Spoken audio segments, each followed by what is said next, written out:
Hi ஹாய்ஸ், நான் உங்கள் நிலா. இன்றைக்கி ஒரு சின்ன கதை சொல்லட்டுமா? ஒரு கிராமத்தில் சாமியப்பன்னு சொல்லிட்டு ஒருத்தர் இருந்தார்.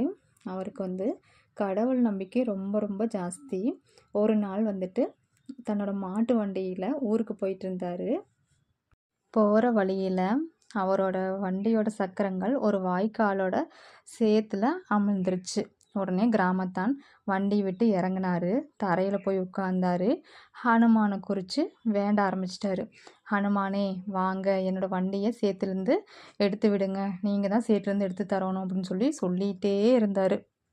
அவனோட விசுவாசத்தை பார்த்து ஹனுமானும் வந்தார், காட்சியும் தந்தார். அப்போ ஹனுமான் சொன்னார், அப்பா சாமியப்பா, உன் பக்தியை கண்டு நான் மெய்சிலிருந்து போனேன்.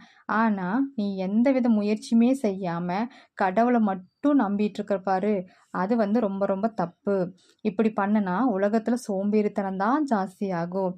நீ உன்னோட முயற்சியும் கொஞ்சமாவது இதில் நீ செலுத்தணும் அப்படின்னு சொன்னாராம். நீ உன் மாட்டை விரட்டி சேற்றுலேருந்து வண்டியை எடுக்க வழியை பாரு, நான் உனக்கு அதுக்கான பலத்தை நான் கொடுக்குறேன் அப்படின்னு சொன்னாராம்.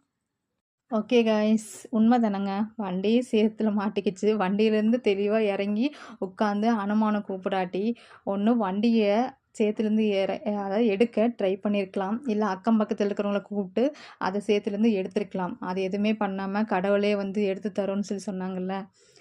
இந்த மாதிரி சில நபர்கள் இருக்காங்க. அதாவது கடவுளை மட்டும் நம்பிட்டு இருந்தால் போதும், நம்ம உழைக்க வேண்டாம் அப்படின்னு நினைக்கிற ஒரு ரகம் இருக்காங்க. இன்னொரு ரகம் பார்த்தீங்கன்னா, கடவுளை நம்ப வேண்டாம், உழைச்சா மட்டும் போதுன்னு நினைக்கிற இன்னொரு ரகம் இருக்காங்க. என்னை பொறுத்த வரைக்கும் நம்ம ஒரு வெற்றி பெறணும்னா கண்டிப்பாக உழைப்பும் வேணும், கடவுள் நம்பிக்கையும் வேணும். எப்படி ஒரு காஃபி போடுறதுக்கு பாலும் வேணும், டிகேஷனும் வேணும் கண்டிப்பாக, சரிங்களா? அதே மாதிரி தான் நம்ம ஒரு வேலை எடுக்கிறோம்னா அந்த வேலையில் நம்மளோட உழைப்பும் இருக்கணும், அதே மாதிரி கடவுளோட நம்பிக்கையும் இருக்கணும். இது ரெண்டுமே இருந்ததுன்னா கண்டிப்பாக நம்மளுக்கு வெற்றி கண்டிப்பாக கிடைக்கும். கடவுளோட அனுகிரகம் இல்லாமல் நம்ம என்ன உழைச்சாலும் நம்ம எதிர்பார்க்குற பலன் கிடைக்காது. அதே மாதிரி உழைக்காதவனுக்கு கடவுள் என்ன வேண்டிக்கிட்டாலும் சரியான பலன் கொடுக்கவே மாட்டார். நம்ம போன கதையில் பார்த்தீங்களா, அவர் உழைச்சாரு. ஆனால் பூமிக்கடியில் ஒரு பெரிய புதையிலே இருந்தாலும் அதை அவர் கண்டுக்கவே இல்லை. கடவுள் தனக்கு கொடுப்பாரு, கடவுள் தனக்கு கொடுப்பாரு, தன்னை தேடி வருவாருன்னு சொல்லிகிட்டே இருந்தார். ஆனாலும் அவர் உழைக்கிறத நிப்பாட்டவே இல்லை. அந்த உழைக்கிற இடத்துல கடவுள் தன்னால் போய் அந்த புதையில கொடுத்தாங்க.